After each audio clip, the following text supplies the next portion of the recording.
আমরা সমীকরণ গঠন এবং সেই সমীকরণকে সমাধান এসব তো আমরা জানি, কিন্তু সেই সমীকরণের সমাধানের অনেক পদ্ধতিও জানি, তাই না? যে অপনয়ন পদ্ধতি, পরিবর্তক পদ্ধতি, তুলনামূলক পদ্ধতি, বজ্র গুণন পদ্ধতি, এসব পদ্ধতির শেষ নেই।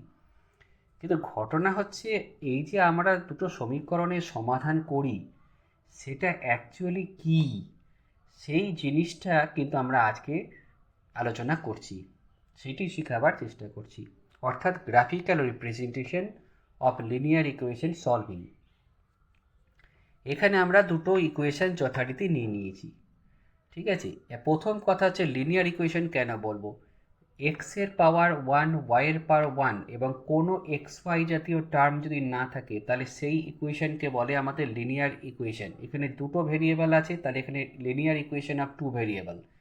তাহলে আমরা এই ধরনের দুটো লিনিয়ার ইকুয়েশন নিয়েছি টু ভেরিয়েবলসের। যখনই এটা টু ভেরিয়েবলসের তখনই আমাদের বোঝা যাবে যে এটা কিন্তু একটা সরল রেখাকে প্রকাশ করছে, এবং সেই সরল রেখা মাত্রই সেটা নিশ্চয়ই একটা সমতলের উপর গতিশীল, ঠিক আছে? তাহলে এইবার আমি কি করেছি, প্রথম ইকুয়েশনকে আমরা যেমন করে আমরা গ্রাফিক্যাল রিপ্রেজেন্টেশন করতে হয় ওইভাবে নিয়েছি। ওয়াই ইকুয়াল টু তাহলে 11 - 3x/4, তোমরা নিশ্চয়ই জানো এখানে একটা এরকম ছক করতে হয় এবং এক্সে বিভিন্ন মান বসিয়ে বসিয়ে এখানে দেখতে হয় ওয়াইয়ের কী কী মান আসছে। যেমন এক্সের মানটা যদি আমি এখানে 1 বসাই তাহলে ওয়াই আমাদের 2 আসছে, এক্সের মানটা 5 বসালে ওয়াই ইকাল টু -1 আসছে, এক্স ইকাল টু -3 বসালে ওয়াই ইকাল টু 5 আসছে। তাহলে এখানে আমি তিনটে পয়েন্ট পেলাম, 1,2, 5,-1 আর 3,5। এইবার আমি এই যে দেখিয়েছি এটা হচ্ছে এক্স অ্যাক্সিস, ওয়াই অ্যাক্সিস। এই ব্যাপারটাও তোমরা নিশ্চয়ই জানো, এদিকটা হচ্ছে এক্স অ্যাক্সিসের পজিটিভ দিক, এটা নেগেটিভ দিক, আর এটা হচ্ছে ওয়াই অ্যাক্সিসের পজিটিভ দিক, এটা হচ্ছে ওয়াই অ্যাক্সিসের নেগেটিভ দিক। এটা হচ্ছে অরিজিন 0, 0, এখান থেকে সবসময় কাউন্টিং করতে হয়। প্রথমে এক্সটা গুনতে হয়, তারপর ওয়াই। আমি একটা গুনে দেখিয়ে দিচ্ছি, ধরো 1,2 পয়েন্ট আমি গুনেছি, এখানে 1 পয়েন্ট এবং এখানে 1, 2 পয়েন্ট। এইভাবে আমাদের প্রত্যেকটা পয়েন্ট, আমি এখানে ছবিতে মানে খুব হেজি হয়ে যাবে বলে আমি আর দেখাইনি, মানে এখানে আমি অ্যাকচুয়ালি তিনটে পয়েন্ট নিয়েছি, 1,2, 5,-1 আর -3,5। তাহলে যে লাইনটা পেয়েছি সেটা হচ্ছে এইটা।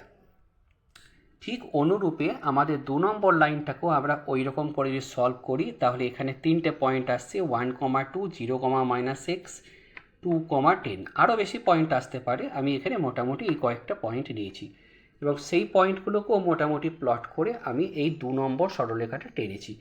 এইবার এই যে দুটো সরলরেখা যে পয়েন্টে আমাদের ইন্টারসেক্ট করেছে সেই পয়েন্টটার যেটা এক্স কোঅর্ডিনেট এবং ওয়াই কোঅর্ডিনেট, এক্সকে বলে অ্যাবসিসা বা ভুজ আর ওয়াইকে বলে অর্ডিনেট বা কোটি। তাই এই যে পয়েন্টের যেটা এক্স এবং ওয়াইয়ের ভ্যালু, সেইটাই হচ্ছে আমাদের সমীকরণের সমাধান। এখানে আমি দেখিয়েছি অ্যাকচুয়ালি যে কোনো যদি আমাদের দুটো পয়েন্ট, দুটো সরলরেখা কাটে একটা জায়গাতে, তখন আমাদের গুনে নেব এক্স কত আছে আর ওয়াই কত আছে, ব্যাস সেই যে পয়েন্টটা পেলাম সেইটাই হচ্ছে আমাদের এই দুটো সরলরেখার সমীকরণের সমাধান। তাহলে সমীকরণের সমাধান বলতে আমরা বুঝি যে দুটো সরলরেখা কোন পয়েন্টে ইন্টারসেক্ট করেছে। বোঝা গেল? এইটাই হচ্ছে আমাদের সমীকরণের সমাধানের গ্রাফিক্যাল রিপ্রেজেন্টেশন।